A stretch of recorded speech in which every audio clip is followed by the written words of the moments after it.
I was hauling a load of electronics from Houston to Phoenix in September, the desert stretching on either side of me like an endless gray-brown sheet. The night was clear, the sky low and wide, stars scattered across it like shards of glass.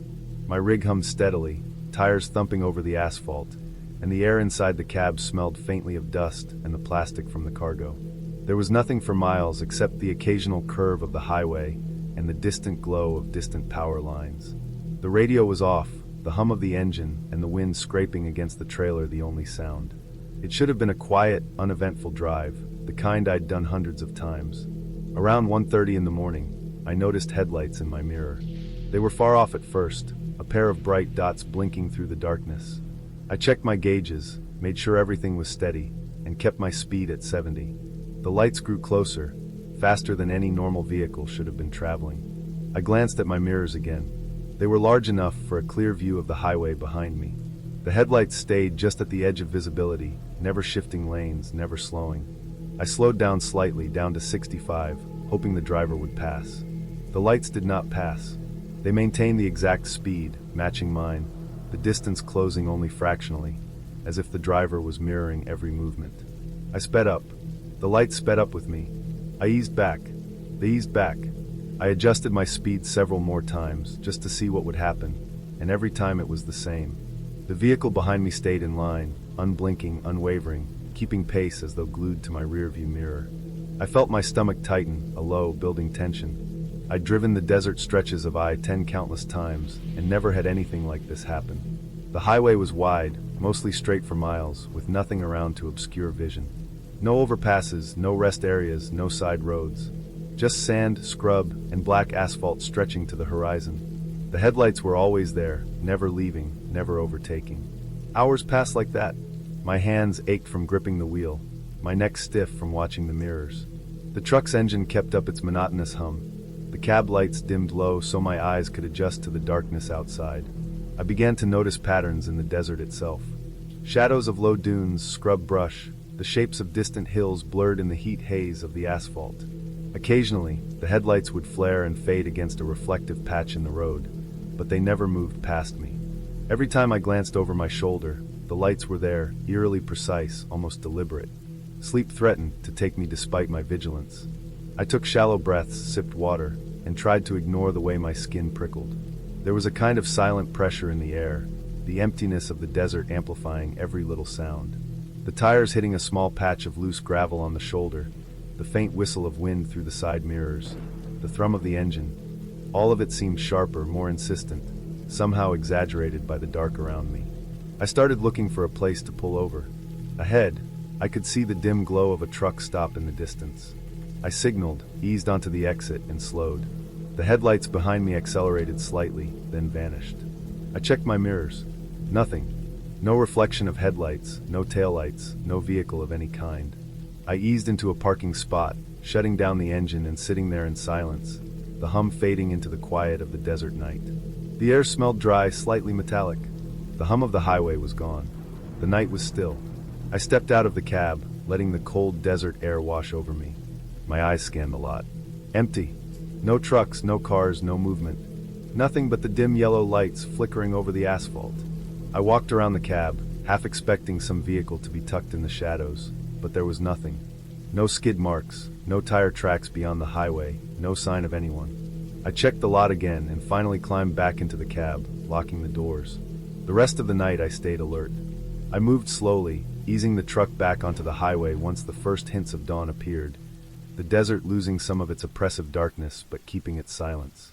I kept checking the mirrors every few minutes. Nothing followed. The stretch of highway that had felt so alive with a presence the night before was now empty, quiet, and ordinary. No one else was around. Later, when I stopped for fuel in a small town just past the desert stretch, I asked other drivers if they'd ever seen unusual headlights on that part of I-10. Most shrugged. A few mentioned phantom lights, strange vehicles appearing behind you for hours, sometimes vanishing when you pull over. They were always vague, half joking, half serious. Some had theories about other trucks, speeding cars, or drivers playing games, but none had clear answers. They had all seen it only from stories, never firsthand. I thought about it for a long time on the rest of the drive. Hours of darkness, headlights that mirrored my every move, a presence that tested patience, vigilance, and nerves. It wasn't supernatural. It wasn't a ghost. It was something real, something human or mechanical, something deliberate, practicing a precision that unnerved me beyond reason. It felt like someone studying me, measuring my reactions, seeing how far I would go. When I finally reached Phoenix, the city lights and the bustle of traffic were a relief. The empty desert had receded into memory, and the truck stopped moving. I climbed out of the cab, letting my legs stretch, feeling the solid ground beneath my boots. The trailer doors opened, the electronics unloaded, routine tasks resuming as if the night behind me had been an anomaly. I told myself it was just a truck, a driver taking some strange, late-night risk. Maybe a pair of headlights bouncing off the mirrors and the road in an optical illusion. Maybe a semi testing the limits of the long haul. Rational explanations existed, but the precision, the persistence, the way it disappeared the moment I pulled over, those details stayed with me. I parked the rig in the yard for the night, shut everything down, and walked away from the cab. The desert, the stretch of I-10, and those lights felt like a private memory, a challenge that had been laid out for me, and then vanished. I knew I'd drive that route again, eventually, because it was part of the job, part of the routine of long hauls. But the memory of those headlights, steady and unyielding for hours, would linger. Even without ghosts or monsters, even with a rational mind, I knew what I had experienced was something that tested the limits of patience and attention, something real and deliberate, and it was enough to make the desert feel alive in a way that was impossible to forget. The rest of the drive home after that was uneventful. No other vehicles came close, no strange lights appeared.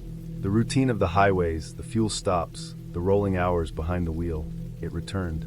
But I never forgot the stretch of I-10 that night, the lights that never passed, the feeling of being watched in a place where no one should have been, and the knowledge that some part of the world was out there, precise, patient, and entirely indifferent.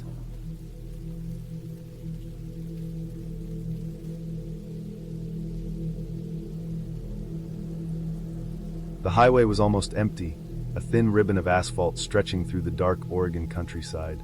Snow had started falling lightly, a steady drift of small flakes that clung to the edges of the road and settled on the shoulders. I had been driving for hours, making a late-night delivery to a rural gas station, and the rhythm of the tires over the pavement was the only steady sound inside the cab. The heater hummed softly, the windshield wipers keeping a slow, steady pace against the accumulating snow. The world outside was quiet, almost too quiet, the kind of silence that presses against your ears until it feels like your heartbeat is too loud. I had left Portland around 11, hoping to make the delivery by 4. The roads had been clear until I reached the stretch north of Eugene, and that's when the snow began to fall. At first, it was just a dusting, barely enough to coat the asphalt. Then it grew heavier, the flakes larger, more persistent, drifting down with a weight that made the night feel thicker. The glow of my headlights reflected off the snow, painting the road in pale gold. I kept a steady speed, careful not to slip, my hands gripping the wheel a little tighter as the road curved and stretched into darkness. My CB radio crackled suddenly, breaking the quiet. I expected a friendly driver checking in, someone greeting me, or the dispatcher giving a traffic update. But there was nothing, just static, a sharp, high-pitched hiss that ran through the speakers. I fiddled with the knobs, scanning through channels, but the static remained persistent and alive, almost as if it was moving under the surface of the sound. I tried speaking, tapping the mic and calling out, but the silence stayed. The static was too steady, too organized, like a faint pulse in the background. I shook my head and leaned back, telling myself it was just interference, snow on the line, the usual quirks of winter driving. A movement caught my eye in the mirrors. At first, I thought it was a trick of the light, snow reflecting the glow of my own headlights. But then I saw them. One truck appeared in the lane behind me, perfectly aligned, following every curve I made. No headlights, no glow, just the dark shape of a semi looming behind me. My stomach tightened. I blinked and checked again. Another truck appeared behind the first, then another. Within moments, there was a line of them, all identical, all following me with a precision that felt impossible. I tried to reason with myself. Maybe they were other fuel trucks, waiting for the station. Maybe the snow was creating illusions, shadows stretched and warped across the asphalt. But every time I glanced in the mirrors, the line was still there, unmoving in formation, silent in the falling snow. The trucks were the same make and model as mine, the dark paint absorbing the faint light. I couldn't see headlights, couldn't hear engines. It was like they were gliding behind me, exactly matching my speed, matching every subtle movement of the wheel. I tried using the CB again, tapping the mic, calling out, sending a wave of static into the empty line. There was no response. I adjusted my mirrors, checked the angles, but the truck stayed in place. My pulse was climbing, the grip on the wheel tightening, my mind spinning for rational explanations. I slowed slightly, hoping they might pass, might reveal themselves as real vehicles, but the line didn't change. Every curve, every straight stretch, every shallow rise of the road, and they were there, following exactly. Panic began to rise. I scanned the rest areas in the distance, anything to break the pattern, to put distance between me and the silent procession behind. When the first rest area appeared, a small pull-off with dim lights and a few signs half covered in snow, I signaled and took the exit, tires crunching over the icy gravel. The trucks followed, perfectly. Even as I braked, maneuvered, and slid slightly over the uneven surface, they stayed in line, stopping exactly when I stopped, the darkness behind them impossible to read. I parked near the edge of the lot, cutting the engine, letting the heater run. I stared through the windshield, watching, waiting. And then gradually, one by one, they were gone. No headlights, no taillights, no sound of engines. It was as if they had never existed, the empty asphalt stretching behind me, untouched, unbroken. The snow continued to fall, soft and steady, erasing tracks, returning the night to normal. I sat for a long time, breathing heavily, trying to convince myself I hadn't imagined it. The CB was quiet, returning to normal static when I tuned through channels. The snow muffled the world, every sound softened, every movement slowed. I felt the cab shiver as the heater worked against the cold, and I realized I hadn't moved my hands from the wheel in what felt like hours. When I finally started the truck again, I took it slow, every turn measured, every mile cautious. The delivery was uneventful. The rural gas station was empty, lights dimmed, pumps quiet in the snow-covered lot. I unloaded the fuel carefully, the steps crunching in the snow echoing in the cold night air. I returned to the cab and drove back onto the highway, keeping my eyes fixed ahead, mirrors ignored, listening only to the low hum of the engine. The rest of the trip was silent. The lanes were empty, save for the occasional snowplow or distant truck, and yet, I couldn't shake the memory of those trucks, the way they had matched me perfectly, the precision that made it impossible to imagine a human driving them. Since that night, I've driven that stretch of I-5 countless times. Every trip, I notice the empty lanes differently. Shadows feel longer. The quiet stretches feel heavier. I check the mirrors out of habit, but I never expect to see them again. I don't tell anyone because it sounds insane, a story that bends logic in ways people won't accept. But I remember the way the snow fell, the way the darkness pressed against the edges of the cab, and the line of identical trucks that followed me with a calm, mechanical patience. The night on I-5 in late December left its mark. It was over quickly, yet it lingers every time I drive that road, a memory pressed into the back of my mind, impossible to erase. I've considered every rational explanation: sleep deprivation, optical illusions, reflections of my own truck in the snow and wet asphalt. None of them fit completely. The detail was too precise, the timing too exact, the way they disappeared at the rest area too clean. I drive that stretch slower now, hands tighter on the wheel, headlights cutting a wider path through the dark. The snow falls differently in my mind, the silence heavier. And every time I pass those empty lanes, I feel the echo of their presence, the memory of something that moved with me, perfectly, silently, impossibly, and then vanished, leaving nothing but the quiet road and the snow.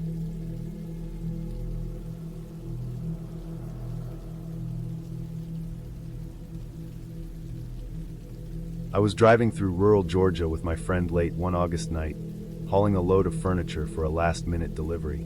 The truck was heavy, the trailer stacked with couches, tables, and a few bulky chairs, and the hum of the tires against the asphalt was constant, a low, steady rhythm that usually made the night feel manageable. We had been on the road for hours, and by the time we hit 11, the sun had long since disappeared behind thick clouds, leaving the road in darkness. GPS had already failed us, signal dropping to nothing in the middle of what looked like miles of farmland and forest, and our exit had passed unnoticed. We were stuck on a twisting back road that neither of us remembered seeing on the map. The road itself was narrow, bordered by trees that leaned close enough to block what little light the moon offered. It wound in curves so tight it felt like the truck was threading through a tunnel of shadows, the headlights barely keeping the black at bay. There were no houses, no other vehicles, nothing beyond the faint sounds of insects and the occasional rustle of leaves in a sudden breeze. It wasn't frightening at first. It was just quiet in a way that made you notice how empty it was. My friend was driving, and I kept my eyes on the trailer, checking the locks and the straps, making sure everything was tight. That's when he said he saw something in the ditch. At first I didn't pay attention. The back road had shadows stretching across it, shapes made by trees, tall grass, and dips in the ground. But he was insistent, pointing at a figure that had been moving along the side of the road, just at the edge of the headlights. It was hard to tell much. The figure didn't step onto the road. It stayed low, shifting in a way that made my stomach tense. I caught a glimpse too, just a flicker, a dark silhouette against darker grass, and even though it didn't feel threatening, there was something odd about the way it moved. We didn't stop to investigate, both of us agreeing silently to keep going, our attention snapping back to the road ahead. Minutes later, the trailer lights started flickering. The red brake lights and running lights blinked once, twice, and then returned to normal before sputtering again. I slowed down, watching them, making sure the wiring hadn't shorted, but the truck itself felt fine. We pulled over at the next stretch of open shoulder, a patch of gravel and dirt barely wide enough for the rig, and I went around to inspect. That's when I noticed the trailer door was unlocked. It made no sense. The locks were new, heavy-duty, and we had checked them before leaving the last stop. I knew for a fact that no one had touched them since we loaded the furniture. I ran my hands over the latches, double-checked the padlocks, even peeked inside the trailer. Everything was exactly where it had been. Nothing had shifted, nothing was missing, the furniture stacked just like it had been. I locked it again, triple-checking, but the unease had already started to creep in. We got back into the cab and started moving again, trying to shake off the feeling. The road behind us looked different somehow. I noticed at first, a subtle change that made my stomach tighten. The stretch of road we had just traveled seemed longer, narrower, as if the curves had been drawn tighter than before. Trees leaned in closer, the shadows pressing in at angles that didn't make sense. I told myself it was the fatigue, the constant night driving, and the stress of being off-route. My friend didn't say anything, but I could feel him glancing at the mirrors more often, checking the trailer, watching the dark edges of the road as if expecting something to step out. The further we drove, the heavier the air felt. The darkness wasn't just the absence of light anymore. It seemed dense, almost tactile. The tires hummed against the asphalt, but it wasn't enough to drown out the sounds in the forest. Twigs snapping, leaves brushing against each other, wind carrying something that didn't belong. We didn't stop again. Every time I looked at the trailer, I half expected to see the door swinging open again, though logically I knew it wouldn't. Hours passed like that, the road stretching endlessly. The GPS stayed blank. The road continued to twist and wind, and the figure in the ditch never reappeared. Eventually, just as the first hint of dawn began to lighten the sky, we saw the highway. It was the regular highway, the same one we had missed hours earlier, and it felt like stepping out of a dream.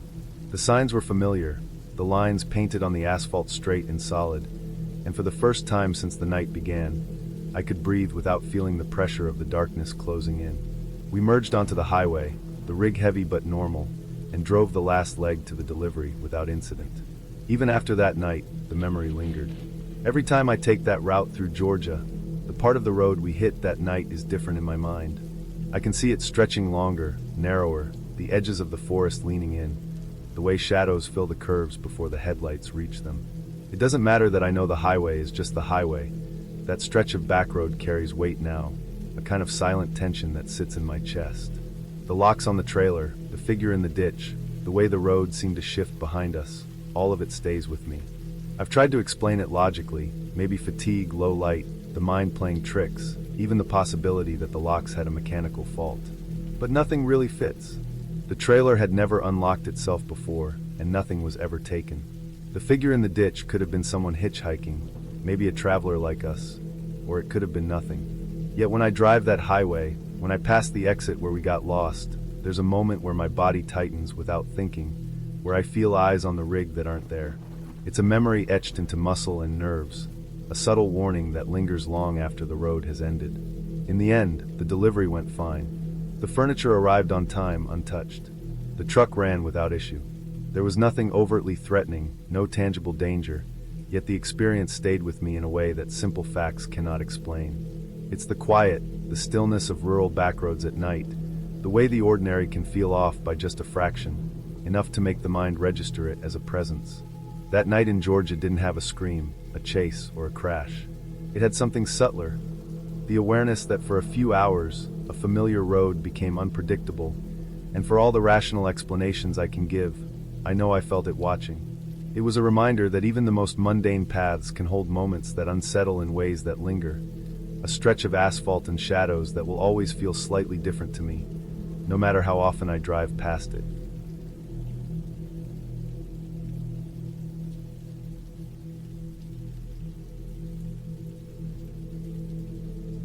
I was driving across New Mexico on Route 66 in the middle of July, hauling a trailer full of produce.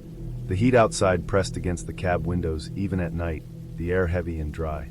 I had been on the road for close to 12 hours straight, switching between stretches of empty highway and small desert towns that seemed to vanish once I passed. My body ached, and my eyes burned from the glare of oncoming headlights, so I decided to pull into a rest stop. It was one of those old, concrete slabs with a few vending machines, a pitifully small restroom, and a couple of picnic tables. The lot was mostly empty, save for a lone pickup truck parked near the edge, its owner nowhere in sight. I eased my rig into the corner of the lot, shut down the engine, and let the silence wash over me for a few seconds before stepping out. The air was cooler than the cab, a soft breeze coming off the desert floor carrying dust and the faint scent of juniper. I walked toward the small building, boots crunching on the sand-dusted asphalt, the only sound in the open space. Inside, the vending machines hummed, a fluorescent light buzzing overhead. I grabbed a soda and a bag of chips, paid with a card, and walked back toward the truck, letting the chill of the can seep into my hands. That's when I noticed the footprints. At first I thought it was just the usual track of someone passing through, but then I realized they didn't make sense. They were too tall, too narrow to belong to a normal person, and the spacing between steps was wrong, too long, too deliberate. The tracks circled the trucks in the lot. They didn't overlap, didn't crisscross. It looked almost deliberate, methodical. My stomach dropped, but I forced myself to keep moving, telling myself I was probably imagining things, that the wind had shifted sand around or some local had a weird stride. Still, I couldn't shake the unease. I reached my rig and froze. Sitting on the hood, perfectly still, was a figure. At first it seemed like a person, but as my eyes adjusted to the moonlight, I realized it didn't have a face, or at least I couldn't make one out. It was thin, unnaturally so, long limbs folding into itself as it watched. I took a step back. My fingers fumbled for the keys. My heart was hammering against my chest, and every instinct screamed to run. I climbed into the cab, locked the doors, and turned the key. The engine coughed but didn't turn over. I tried again, a longer crank, and the cab vibrated slightly, but the truck didn't respond. My hands shook as I reached for the gear, pressing the clutch, slamming it into reverse, and slamming the throttle. The rig remained unmoving. The figure didn't flinch. It just sat there. I slammed my foot on the brake, letting the engine tick over in neutral, trying to calm down enough to think. My mind raced. It couldn't be a person. There was no way someone could hold that still, that long, on a hot metal hood without moving. I forced myself to look around the lot. Nothing else stirred, no shadows shifting near the vending machines or the picnic tables, just the faint rustle of the breeze and the distant hum of the highway. I checked my mirrors, expecting to see the figure moving, but it didn't. My chest tightened. I was starting to sweat, but the chill creeping up my spine made it worse. Finally, I got the truck to start, and I eased it forward slowly, inching toward the exit. The figure didn't move, didn't make a sound. Once I cleared the parking lot, I gunned the engine and merged back onto Route 66, headlights slicing through the desert darkness. I kept glancing in my mirrors, half expecting to see it running alongside, but the lot was empty. My pulse didn't slow, and I kept the rig on high beam, scanning every curve, every patch of sand along the road. The highway stretched endlessly, the neon signs of distant towns flickering in the distance, casting brief glows against the black landscape. I passed overpasses and bridges, and that same feeling followed me, the sensation of being watched, of eyes, or something, tracking my every move. I checked the mirrors again and again, expecting to catch some movement, a hint of what had been there. There was nothing, but the unease didn't leave. The desert was silent except for the engine, the hum of tires on asphalt, and the occasional far-off truck. Every time I passed an overpass, I swore I saw something standing just beyond it, shadowed in the roadside darkness, impossible to make out, but definitely there. My knuckles were white on the wheel, and I had to shake my head to focus on the road. I drove like that for hours, pushing through fatigue, unwilling to stop anywhere. I knew the produce in the trailer wouldn't keep if I delayed too long, and I couldn't risk breaking down again. My mind kept replaying the footprints, the stillness of the figure on the hood. I considered stopping at another rest area, but each one I passed was dark, abandoned, the same wind-swept emptiness as the first. Eventually, I pulled into a truck stop just past Albuquerque. The lot was lit, bustling with other drivers, and for the first time since that rest stop, I felt some relief. I backed the rig into a space, the brakes squealing slightly, and climbed down, letting myself breathe, letting my legs loosen after hours of tension. I stayed in the cab for a long time before leaving, drinking coffee from the convenience store, scanning the lot for anything unusual. There was nothing. The lot was full of other trucks, other drivers, the normal hum of people on long hauls. I told myself it had been my imagination, the heat, the exhaustion, the monotony of the empty desert road playing tricks on me. But I couldn't shake the image of that figure or the precision of those footprints. They had been deliberate. They had circled the trucks, avoided overlapping, as if someone or something had been studying me. The thought made my stomach turn. I resumed the haul, keeping my high beams on and my speed steady, and I avoided stopping whenever possible. The highway rolled under the tires, the desert stretching on both sides, moonlight reflecting off the asphalt.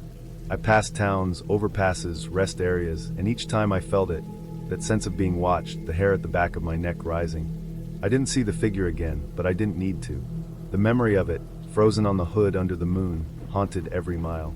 I reached the outskirts of Flagstaff just after sunrise, the first real daylight in hours.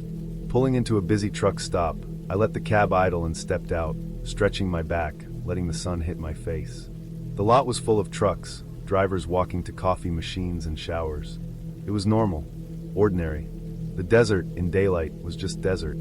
But even as I sat in my cab, sipping a fresh cup of coffee, I couldn't stop thinking about those footprints, the figure, the way it had watched me completely still. I checked the trailer, the locks, even the mirrors, double-checking everything, but there was nothing. No trace. Nothing had touched the truck, and yet the memory lingered. I continued the drive to Salt Lake City that day, careful, alert, every mile a reminder of that night. I never went back to that rest stop. I never saw anything like it again, and in time, I convinced myself I had just been too tired, too isolated on that stretch of highway. But when I drive through New Mexico at night now, and I pass empty rest areas, my hands tighten on the wheel, and I can't shake the thought of those footprints circling my rig, the weightless stillness of whatever sat on my hood, and the certainty that someone had been watching me, measuring, waiting, invisible in the desert dark.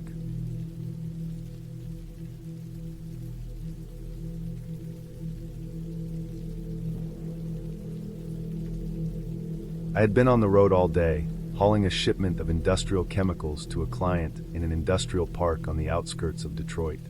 February nights in Michigan had a particular kind of cold that seeped through the truck cab, even with the heater running full blast. The roads were quiet, barely any traffic, and by the time I turned off the main highway onto the park access road, it was already past 10. The sky was heavy and low, gray with a hint of snow that had started falling lightly earlier, leaving a thin crust along the pavement and the edges of the parking lots. I kept the headlights on as the truck rumbled over the cracked asphalt, the tires crunching against icy patches. The park was supposed to be abandoned this late at night, and that's exactly what it looked like. Big warehouses lined the road, metal siding dull under the headlights, gates chained and locked, and no other cars, no movement anywhere. The air smelled faintly of exhaust and frozen concrete. I eased the rig toward the assigned dock, scanning the area. Nothing. No other trucks, no lights on, no movement. Just the quiet hum of my engine and the wind rattling against the doors of the empty buildings. I cut the engine once I was in position and climbed down from the cab, the cold biting through my coat. I locked the truck, then stepped closer to the warehouse to inspect the dock. Nothing. Everything looked normal. No one around, no footprints in the thin layer of snow, no signs of life. But as I straightened up to walk back to the truck, a strange vibration ran across the roof above me, subtle at first, then sharper, like hundreds of tiny footsteps running in different directions. It didn't make sense. The warehouse roof was metal, and it should have carried the sound differently. I froze, squinting up at the dark surface, trying to catch some shadow, some movement. Nothing. I walked along the side of the building, checking the doors and windows. Locked, no broken glass, no sign of anyone having entered. The sound had stopped. I returned to the truck and opened the cab, trying to shake off the tension. My CB radio was dead. I clicked the switch, twisted the volume, but all I got was static. My phone didn't work either, no signal. The quiet stretched around me, thick and oppressive, and I could feel my heartbeat thumping in my chest. I tried to focus on the work ahead. I needed to unload the shipment, check the crates, make sure nothing was damaged. When I climbed back into the truck, something immediately felt wrong. The crates in the trailer had shifted violently, one lurching sideways, splashing chemicals across the floor. I braced myself, heart racing, as I checked the crates. All of them were tipped or leaning, except for one that had remained perfectly upright and scathed. I could feel the vibration of the truck beneath me as I inspected the spill, the chemical smell sharp in the enclosed space. Nothing about the situation added up. I had secured the load properly before leaving the terminal. I had double-checked the locks and the straps.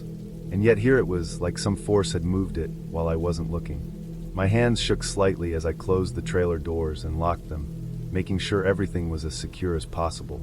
I sat in the cab for a long moment, engine idling, trying to process what had happened. The wind picked up outside, rattling the side mirrors, carrying the faint scent of frozen asphalt and exhaust.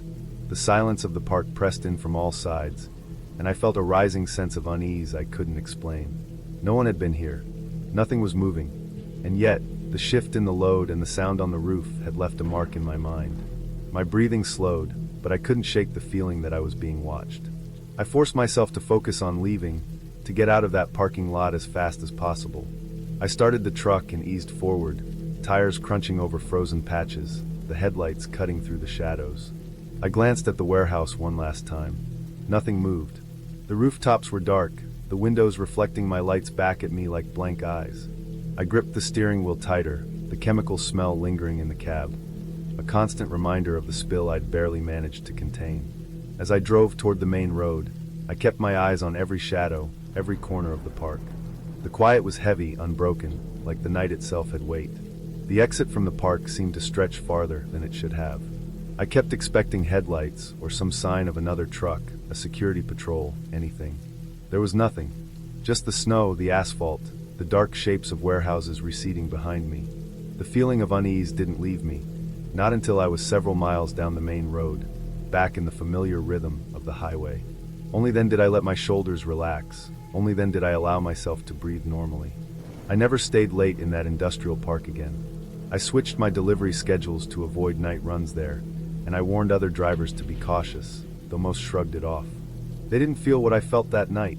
They hadn't stood alone in the cab, the wind rattling against metal siding, the faint vibration across a roof with no one on it, the chemical spill that didn't make sense. I never spoke about it much because there was no explanation, and there was no evidence anyone would believe. But I know what happened. I know what I saw, what I felt. And every time I drive past that area during the day, the warehouses look the same, cold and empty, but I feel the memory of that night pressing behind my eyes, the sense that some shift happened there that I can't explain, some motion in the shadows that had nothing to do with people, nothing to do with logic, but which changed how I look at that place forever. The details stay with me.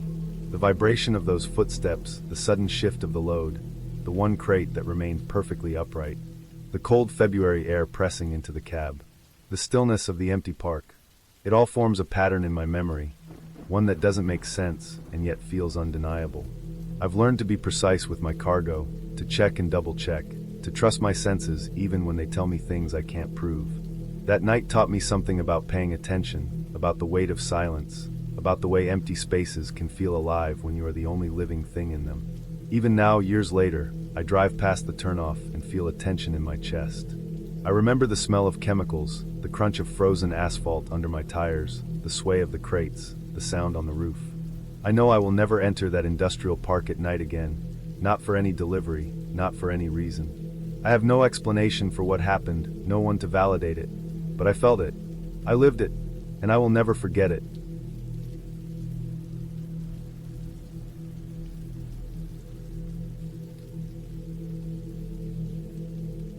I was driving north on the Pacific Coast Highway just past Monterey, hauling a refrigerated load of seafood down to Los Angeles. It was early June, The kind of night where the air carries the salt from the ocean deep into the hills, and even with the windows up, the cab smelled faintly of the cold sea spray. I had a tight schedule, and the road was quiet except for the low hum of the truck's engine and the occasional hum of the refrigeration unit in the trailer. It was around 2:15 in the morning when I first noticed the fog rolling in, thick and gray, curling around the guardrails and clinging to the asphalt. The headlights barely cut through it. At first, it felt normal for the coast. Fog in the early hours wasn't unusual, but there was something different about this stretch. The fog was heavier than I'd seen in years, and it seemed to press against the cab, muffling the engine, swallowing the lights of passing cars before I even saw them. I eased off the accelerator slightly, leaning forward, scanning the mirrors, trying to stay in my lane. The curves were tight, the cliffs sharp, and the drop on the other side of the guardrail was steep. Every turn demanded attention. Then I heard it, a voice. Not faint like a distant radio, not the wind whispering through the rig, but a singing. It was melodic, soft, carried on the fog. At first I thought it was someone driving a smaller car, maybe singing along to the radio. I glanced at my mirrors, the rear view, side mirrors, but the road behind was empty. No headlights, no cars, nothing but gray haze. The voice didn't fade. It was coming from above, from the cliffs that rose sharply to my right. It didn't have words, just a soft, repeating melody that somehow harmonized with the hum of the engine. I tried to convince myself it was an echo, the fog playing tricks with the sound. I reminded myself that the cliffs were full of gulls, the wind, maybe even campers or people exploring the trails earlier, though at this hour that made no sense. Still, I kept driving, eyes fixed on the road, hands tight on the wheel. The fog thickened, and the singing became more distinct. It wasn't loud, not in the sense that it could overwhelm the engine, but clear enough that I could separate it from the other noises around me. Then I saw movement in the mirrors. Long, thin shapes skimming the guardrails on the cliffside. I caught glimpses of them as the headlights passed over patches of the rocks, tall, humanoid, but somehow wrong. Their movements were too smooth, too deliberate, sliding along the cliff face as if gravity barely affected them. I slammed my hands tighter on the wheel and pressed down on the accelerator, hugging the curves as tightly as I dared. My heart was racing, a mix of fear and adrenaline. The brakes felt normal, the rig responded, but every instinct screamed at me to get past this section as quickly as possible. The singing continued. It moved with me, drifting from cliff to cliff, never changing tone, never fading. Each note was soft but precise, almost deliberate. I tried to focus on the road, to remember the bends, the upcoming pullouts, the faint reflectors along the edge, but my eyes kept flicking to the mirrors, to the fog, to the shapes that I couldn't explain. It wasn't just movement. The shapes reflected light in a way that made their eyes glint, like wet stones catching the headlights. I couldn't look for long. Too much focus on them meant drifting toward the edge, and one slip meant the truck going over. I floored it where I could, letting the rig stretch, hugging the inside of the turns, praying the brakes and tires held firm. The road felt narrower than usual, the fog thicker, and the singing louder, closer, almost surrounding the cab. I could feel my pulse in my temples, in my throat, the sweat starting to coat my palms despite the cool air. I kept my eyes on the strip of asphalt just ahead, just enough to stay on the line, but I could sense the cliffs on the right, the fog swallowing the drop on the left, and the shapes moving along the guardrails, always at the edge of perception. It lasted for what felt like an eternity. The turns came faster than I could process, the headlights catching the shapes, the fog blinding me for a few seconds at a time. The melody continued, unwavering. I didn't dare take my eyes off the road to confirm what I was seeing. I only knew that the shapes were there, gliding, following, matching the curves, like they were part of the cliff itself. Every instinct screamed to stop, to pull over, but the drop, the rig's weight, the tight schedule, it didn't seem possible. Eventually, the road began to straighten, the guardrails gave way to wider turns, the cliff receded, and in the distance I could see the faint lights of a town. The fog began to thin as I approached, the singing fading almost imperceptibly with each mile. I kept moving, every nerve taut, hands gripping the wheel so hard it hurt. By the time I reached the town, the fog was gone. The shapes had vanished. The road felt normal again, the ocean breeze lighter, the hum of the engine the only sound remaining. I pulled into a small truck stop on the outskirts, shut off the engine, and sat there for a long time, trying to process what had just happened. I didn't see the shapes again. I didn't hear the singing. Nothing in the mirrors, nothing on the road. The ocean smelled faintly in the air, the same as it always had. I checked the rig, brakes and tires fine. everything in working order. Nothing explained the shapes, the singing, or the way the fog had swallowed the world and made the cliffs seem alive. I made it the rest of the way to Los Angeles without incident, but I never drove that stretch alone at night again. I avoid it now if I have any choice, even during the day. Something about that fog, that stretch of road, the shapes skimming the cliffs, it felt like the cliffs themselves were watching. I've told other drivers, cautiously, not about what I saw exactly, but about the fog, the strange feeling it gives at night. Some nod knowingly, some dismiss it, but I know what I experienced. It wasn't imagination, not in the cab, not with the rig moving under me. That morning, when I delivered the seafood, everything was normal again. The customers, the docks, the cold air from the refrigeration units, the seagulls circling the piers. It was all ordinary. I didn't mention the night. I didn't have to. The memory stayed with me, the tension in my shoulders, the sense of being watched, the melody that lingered in my mind even as the day warmed the air and the fog dissipated. I still drive the coast, but I plan my schedule to avoid that stretch after dark. The road doesn't scare me otherwise. It's just that one stretch, that one night, with the fog rolling in from the ocean, the singing echoing over the cliffs, the shadows moving just out of reach.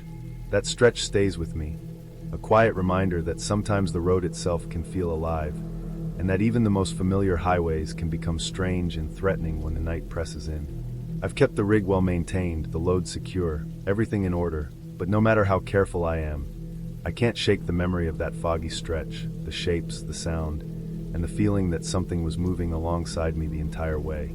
I never drove that Pacific Coast Highway alone at night again.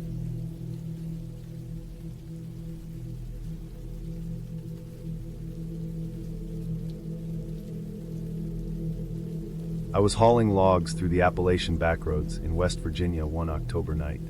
I had decided to take the secondary routes to avoid way stations and keep my delivery on schedule. The highway was quiet, the mountains rising steep and dark on either side. It was just past midnight, maybe 12:45, when I realized the radio had gone dead. Static first, then nothing at all. No music, no chatter, nothing except the hum of the engine and the tires rolling over the uneven asphalt. The silence felt heavier than usual, the way it pressed in from the hills around me. I slowed to see if a branch or loose wire had caused the outage, but everything looked normal. The detour I had taken wound through dense forest, the trees pressing close to the road, their limbs tangled like they were trying to block me from going any further. That's when I noticed the tracks. They ran alongside the asphalt, following the curves perfectly, like someone or something had walked it before me. At first, I thought it might be a logging truck or a set of heavy machinery, but the marks didn't match. They were spaced like a person walking on two legs, but each print was too large, and each claw mark dug into the soft dirt at the edge of the road. The tracks had depth, as though whatever left them weighed hundreds of pounds. I kept my eyes on them as I drove, curious, cautious. The night was pitch black beyond my headlights, and the air smelled of wet leaves and cold soil, the faint tang of decaying wood. I felt exposed, small, like a single candle in a warehouse. I slowed more, my rig rumbling against the curves. The tracks never ended, never paused. They followed every bend and rise of the road, perfectly parallel to the asphalt. I watched them for several minutes, unable to shake the feeling that they were purposeful, that they were waiting for something. That's when I saw movement in the trees to my right. At first, it was just a shadow shifting among the trunks, a slight ripple in the dark. Then it stepped slightly forward, and I realized the scale of it. Whatever it was enormous, taller than the tallest man, thick and broad across the shoulders, standing just behind the treeline.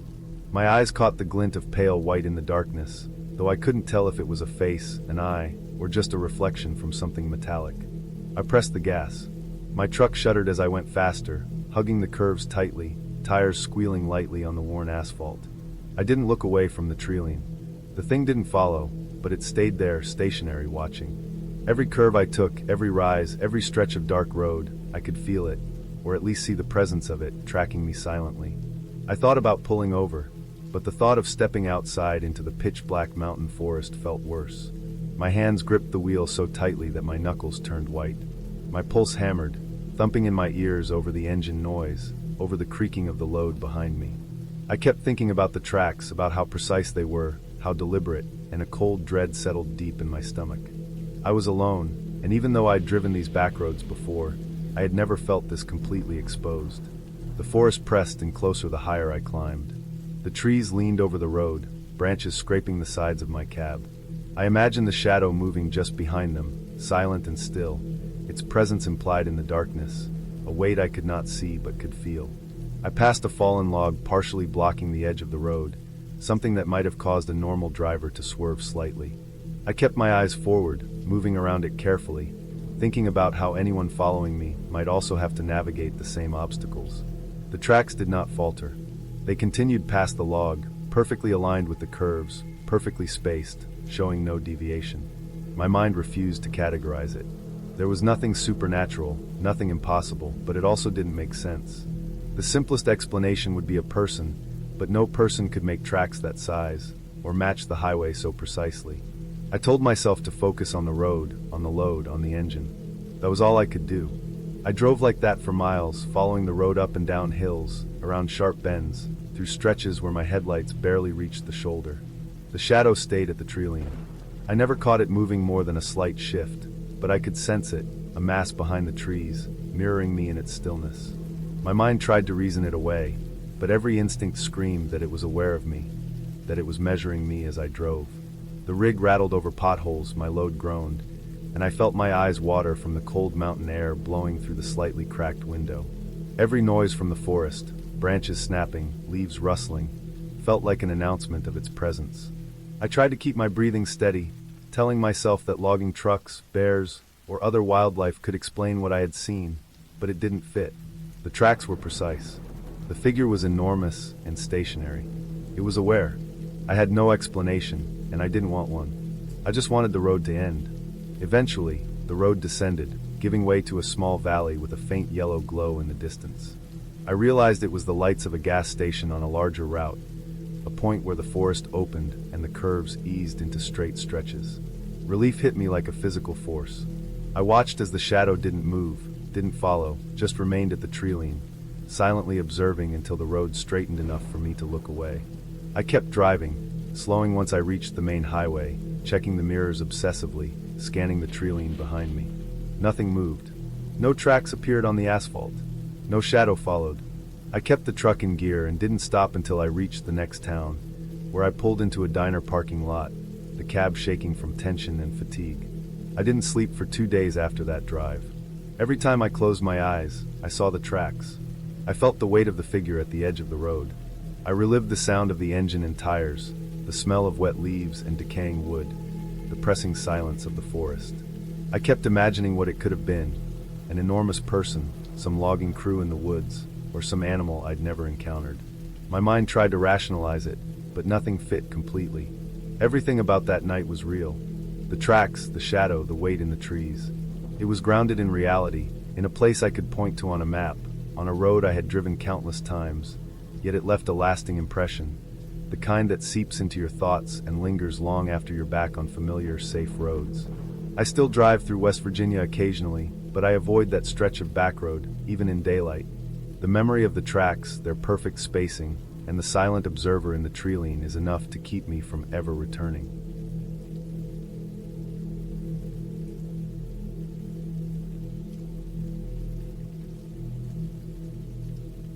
I was running a delivery with my friend Jimmy, hauling frozen meat to a remote lodge in northern Minnesota.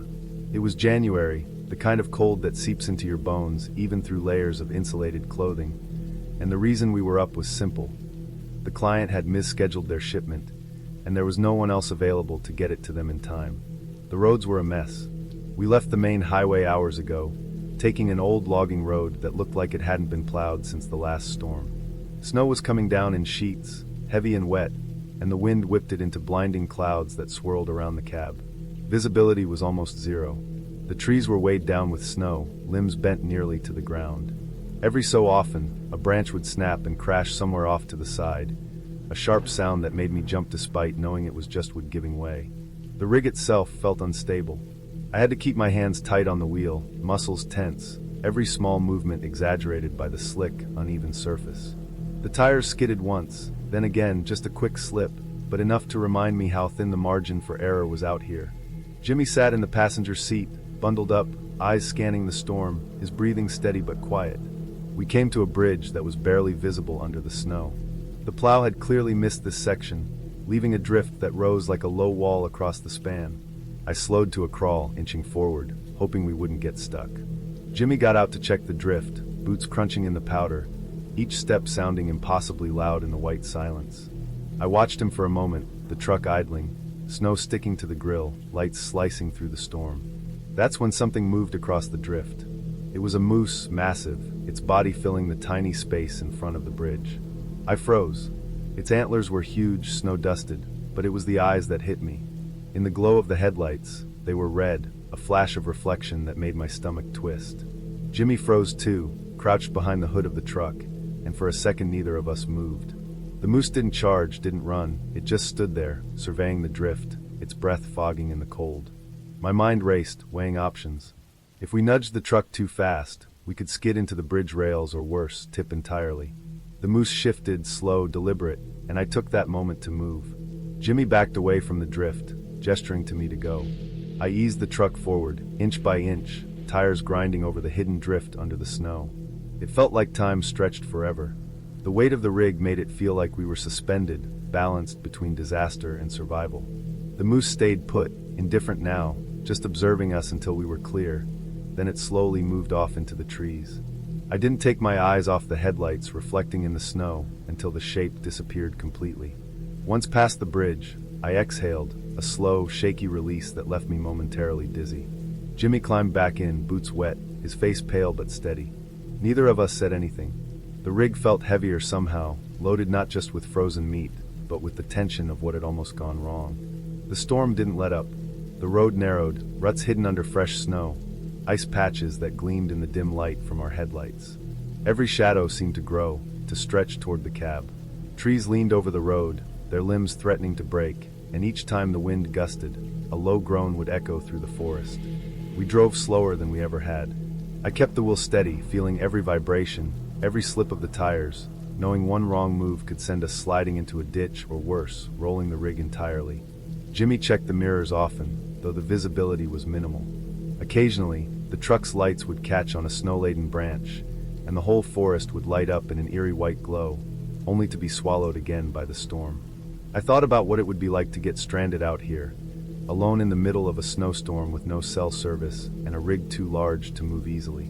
The road twisted through the forest, rising and falling in small grades that were barely noticeable under the snow. Each hill was a risk. If the tires caught the ice wrong, we could slide backward helpless. We passed small streams, frozen over, snow crusting the banks, and I kept expecting to see the moose again, or some other animal startled by our presence. But there was nothing, only snow, trees, and the heavy press of wind against the cab. I could feel exhaustion creeping in, my shoulders tight, my eyes dry and burning from staring through the blowing snow. Jimmy's presence helped. I knew he was alert, and his calm was steadying. Hours passed slowly. The storm began to lighten slightly, flakes smaller, wind less aggressive, though the road remained treacherous. The lodge was somewhere ahead, a pinpoint on the map, but out here, a few miles could feel like 100. I took no chances, braking early, accelerating cautiously, feeling the rig respond to each adjustment. The memory of the moose stayed with me, the red eyes etched into my mind, a reminder that this forest had a life of its own, indifferent to human schedules or deliveries. Finally, I saw the faint glow of the lodge lights in the distance. Relief hit like a wave, slow but unstoppable. I eased the rig onto the driveway, snow crunching under the tires, the lodge coming into clearer view. Jimmy and I checked the load, ensuring the frozen meat hadn't shifted or been damaged, and then shut down the engine. Silence, except for the faint whisper of wind through the trees. We were safe, at least for now. The storm had passed enough that we could finally breathe without anticipating disaster. I stepped out of the cab, snow crunching under my boots, and looked back at the road we'd taken. The trees were still bent under the weight of snow, shadows long in the dim light, and I knew that going back the same way would feel even more dangerous now that the adrenaline had faded. Jimmy stayed beside me, nodding quietly. No words were necessary. We had both seen enough to understand why this road should never be used in winter, not with a fully loaded rig and a storm like that. The lodge staff greeted us, took the shipment, and I felt the tension start to release from my shoulders. The rig was parked, safe. The storm was mostly gone, leaving a crisp, cold clarity in the air. I knew that drive would stick with me, a lesson in patience, caution, and respect for the forest in its harshest season. We stayed the night at the lodge, letting the storm fully pass before considering our return trip. When I finally lay down to sleep, exhaustion overtaking me, I felt a quiet satisfaction. We had made it, intact and unhurt. No shortcuts, no risks beyond what was absolutely necessary. That night, I made a mental note. I would never take that logging road in winter again. Not for any delivery, no matter how urgent. The forest demanded respect, the snow made its rules clear, and one massive moose with reflective eyes had reminded me just how close disaster could be when nature and a heavy rig collide. It was a delivery completed, but it had cost a piece of calm I would never fully regain. I understood that the forest doesn't forgive mistakes, and I wouldn't tempt it a second time.